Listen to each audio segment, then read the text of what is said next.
Question: which of the following is a suitable use case for developing a machine learning model using BigQuery ML or AutoML? Answer: C. Predicting customer churn based on historical data. Explanation: let's break down why each option is suitable or not. A. Detecting fraudulent transactions in real time. Not suitable. While BigQuery ML and AutoML can build predictive models, real-time fraud detection typically requires low-latency systems and specialized algorithms. BigQuery, being a data warehouse, might not be the most efficient tool for this use case. B. Analyzing sentiment from social media posts. Partially suitable. BigQuery ML and AutoML can analyze text data and identify sentiment. However, real-time analysis of large-scale social media streams might require more specialized tools and techniques than what BigQuery ML offers. C. Predicting customer churn based on historical data. Suitable. This is a classic machine learning use case where historical data can be used to build a predictive model. BigQuery ML and AutoML are well suited for this task as they can handle large datasets and automate many aspects of model building. D. Generating creative text formats like poems or scripts. Not suitable. While these are emerging areas of AI, they require advanced language models and generative techniques that go beyond the capabilities of BigQuery ML and AutoML. Question: how can you leverage pre-trained Google Large Language Models, LLMs, to process textual data directly within BigQuery without requiring external API calls? Answer: B. By connecting BigQuery to a Vertex AI endpoint and using SQL to query the LLM. Explanation: here's a breakdown of why option B is the correct answer. A. By using BigQuery ML to train a custom model on your specific data. This option involves training a new model on your specific data, which might not be necessary if you want to leverage the power of pre-trained LLMs. B. By connecting BigQuery to a Vertex AI endpoint and using SQL to query the LLM. This is the most direct and efficient way to use pre-trained LLMs within BigQuery. You can create a Vertex AI endpoint that hosts the LLM model. Then, you can use SQL functions to query the endpoint directly from BigQuery, making it seamless to process textual data within your SQL queries. Question: which of the following is the correct order of steps in a standard machine learning project? Answer: A. Data collection, data preparation, model training, model evaluation, model deployment. Explanation: let's break down the correct order of steps. 1. Data collection. The first step is to gather relevant data that will be used to train the machine learning model. Question: which SQL function in BigQuery ML can be used to assess the performance of a trained machine learning model on a validation dataset? Answer: C. Evaluate model. Explanation: in BigQuery ML, the evaluate model function is specifically designed to assess the performance of a trained machine learning model on a validation dataset. It provides various metrics like accuracy, precision, recall, F1 score, and others, depending on the type of model and the evaluation task. Here's a breakdown of why the other options are incorrect. A. Create model. This function is used to create a new machine learning model. B. Train model. This function is used to train an existing machine learning model. D. Predict model. This function is used to make predictions on new data using a trained model. Question: which SQL function in BigQuery ML is used to make predictions on new, unseen data using a trained machine learning model? Answer: D. Predict model. Question: which of the following is a key benefit of organizing models in a model registry? Answer: C. Centralized model management and version control.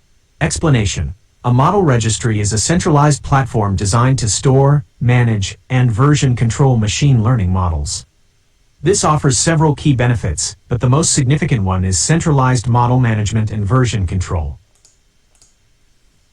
Question: what is the primary purpose of a model registry? Answer: C. To store, version, and manage machine learning models.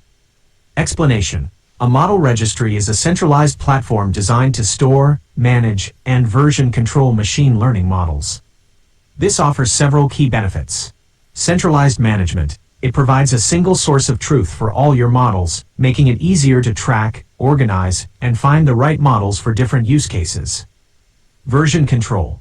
Model registries allow you to version control your models, enabling you to track changes, compare different versions, and roll back to previous versions if needed. Collaboration. Teams can collaborate efficiently by sharing models, tracking dependencies, and ensuring everyone is working with the latest versions. Reproducibility. It helps ensure reproducibility by capturing the exact model configuration, training data, and hyperparameters used to train a model. Deployment. Many model registries integrate with deployment pipelines, making it easier to deploy models to production environments. Question. Which of the following statements accurately distinguishes between a model garden and a model registry? Answer. A. A model garden provides pre-trained models, while a model registry stores and manages custom-trained models. Explanation. Let's break down the difference between the two. Model garden. A collection of pre-trained models, often provided by cloud providers or open-source communities. These models are trained on large datasets and can be used as a starting point for various machine learning tasks.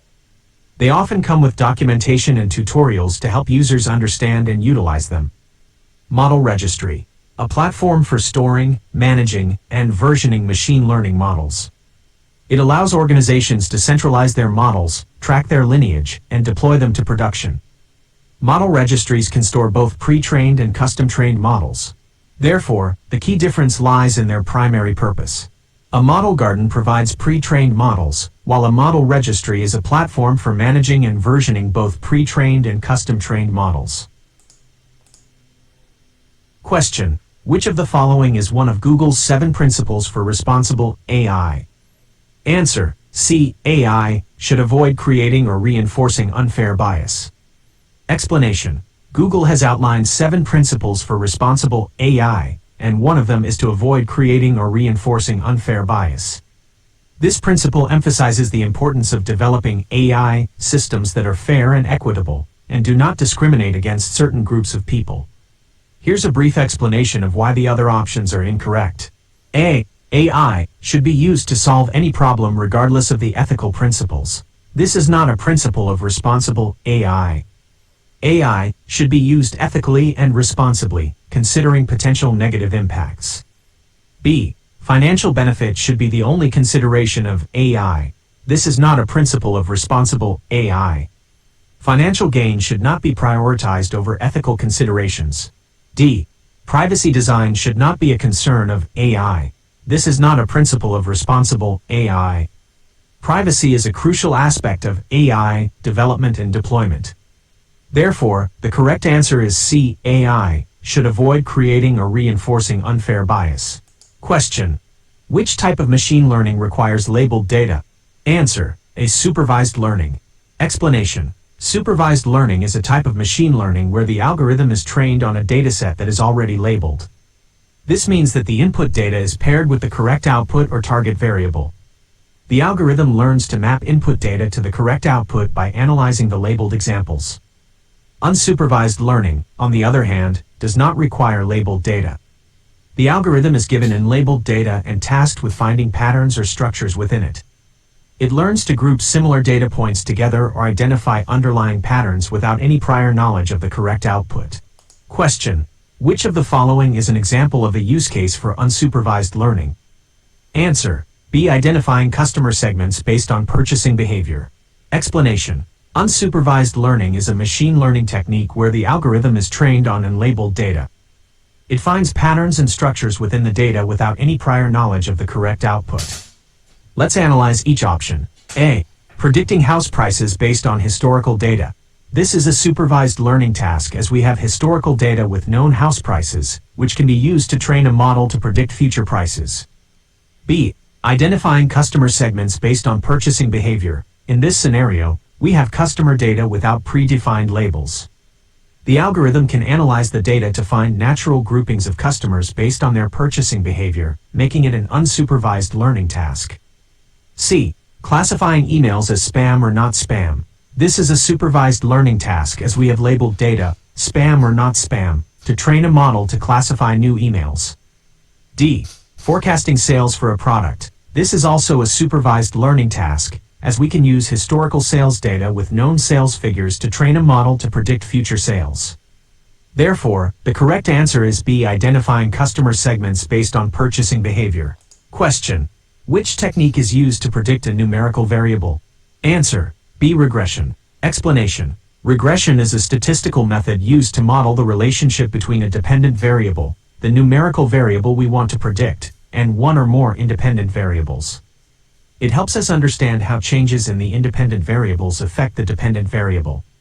Here's a breakdown of why the other options are incorrect. A. Classification. Classification is used to predict categorical variables, not numerical ones. It assigns data points to predefined classes or categories. C. Clustering. Clustering is an unsupervised learning technique used to group similar data points together. It doesn't involve predicting a specific numerical value. D. Association. Association analysis is used to discover relationships between items or variables in a dataset. It's not directly used for numerical prediction.